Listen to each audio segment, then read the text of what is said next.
Hello po mga idol, no? Bali may repair naman po tayo ngayon. Ito po ay isang inverter board ng isang double door na Panasonic refrigerator. So ang problema po nito, hindi niya po kayang pandarin yung compressor. So ayan, magbi-visual inspection muna tayo mga idol, no? At una natin i-check gamit yung ating digital multi-tester. Check natin yung dalawang papo ng main filter capacitor, baka shorted. So ayan, check natin. Lagay lang natin doon po sa continuity. Bypasser natin para maganda. So ayan.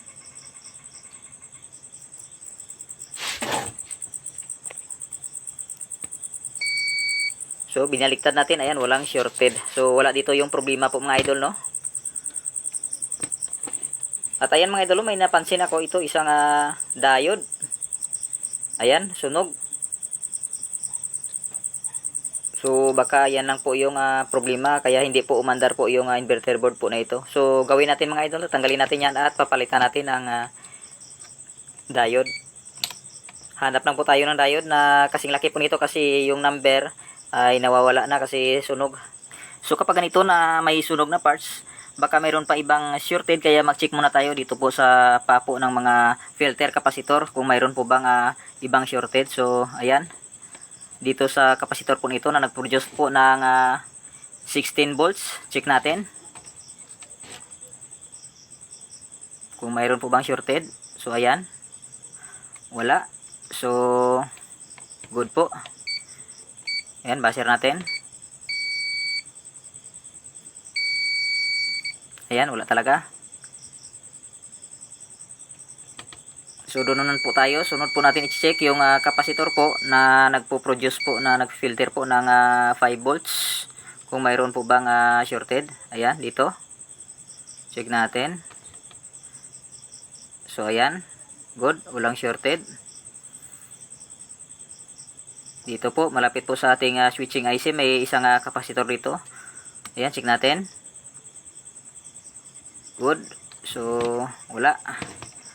So next, check natin yung ating mga MOSFET, baka may sira. Yan, dito. So ayan, wala. So ito pong driver MOSFET, check natin. Ayan. So ayan, wala din.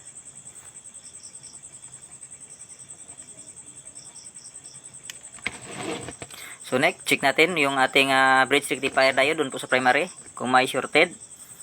So ayan, sa AC wala, at sa DC wala din. So ayan, tatanggalin na natin itong sunog po na diode at papalitan po natin.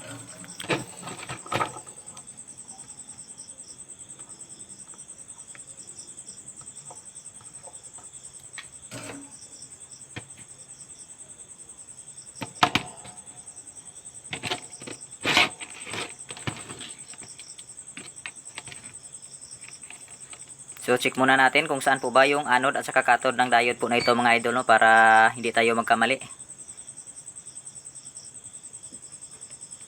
Bago natin ilagay po doon po sa board. Saka doon po sa board may nakasulat naman, may sign naman po kung saan po yung anode at saan po yung cathode. So hindi tayo magkakamali. Kailangan lang natin alamin kung saan po ba yung cathode at anode ng ating SMD diode na i-replace.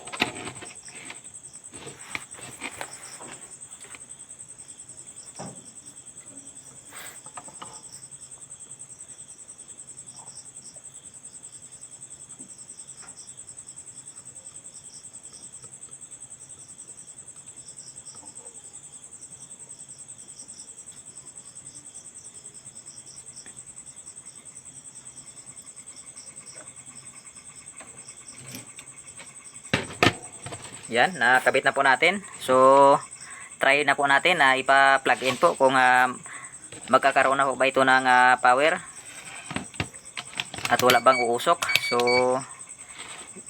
check natin yung ating main filter capacitor. Kung mayroon tayong masusukat dyan na voltage mamaya. So, ayan, wala tayong nasusukat na short. So, ayan, plug in natin para magkaalaman na. Tingnan natin kung may usok. Ayan na. So, ayan, wala. So, next, check natin yung main filter capacitor kung mayroon na bang pumapasok na DC volts.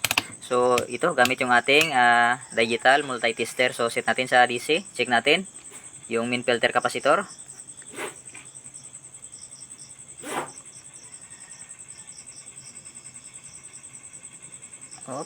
So, yan, mayroon na tayong 323 BDC. So, dito sa 16 volt, check natin kung mayroon 16 volts dito.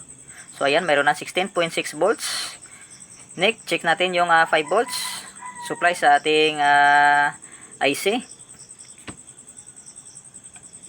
Ayan, mayroon tayong 5 volts. So, next, check natin dito sa ating MOSFET. Ayan, mayroon na tayong nasusukat na 323. Ayan, dito po sa ilalim, ayan, 11 volts. Dito po yan nakakonect po sa gate ng MOSFET po nasa taas. Ayan, 11. Itong sa kabila, 11 din. So, dyan sa gate sa kabila, 11. Dito, 11. At dyan sa kabila, sa gate, 11 din. So, yan, pantay po. So, next, i-check po natin kung gagana po ba ito gamit po yung ating UVW tester po na DIY. So, ikabit na po natin. Tingnan natin kung gagana po ba itong ating inverter board na ginawa. So, ayan. Ang tatlong test pad ilagay lang po natin doon po sa UVW po na terminal or socket po.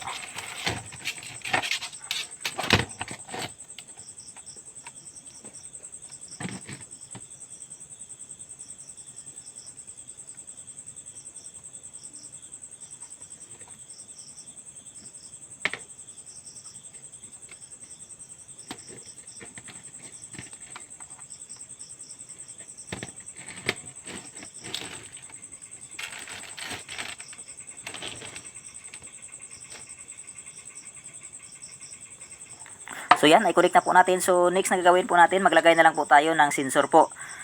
Dito po sa pangatlo at pang-apat po na paa para gagana po ang mainboard po na ito. So yan, hinang lang po natin.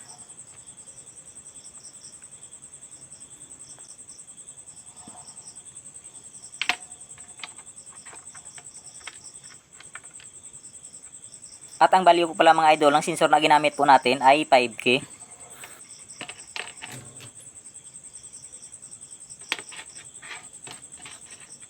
So ayan, ay kabit na po natin kaya ready for testing na. Ipa-plug in na po natin para magkaalaman na. So ayan, pa-plug in na po natin at tingnan nyo po yung ilaw po mga idol doon sa ating UVW DIY na tester. Kung ilaw ba yung tatlong magkakaibang kulay dyan. At ayan na nga, kung makita nyo mga idol, no, gumagana po yung kulay blue, green at saka white. Ibig sabihin, gumana na po yung ating inverter board. So next po na gagawin natin mga idol, no, i-actual test natin doon po sa mismong compressor na talaga na inverter.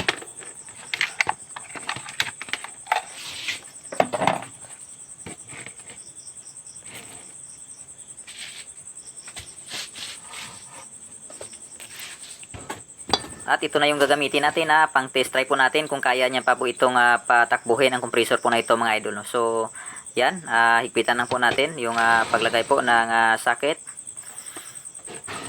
So yan, i-arrange muna natin.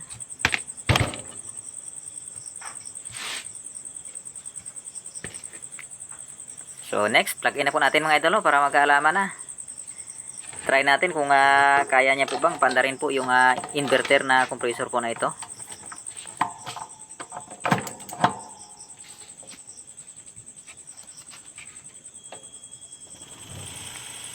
So ayan, kung makita nyo mga idol, no, gumagana na po yung ating compressor. So hanggang dito na lang po mga idol.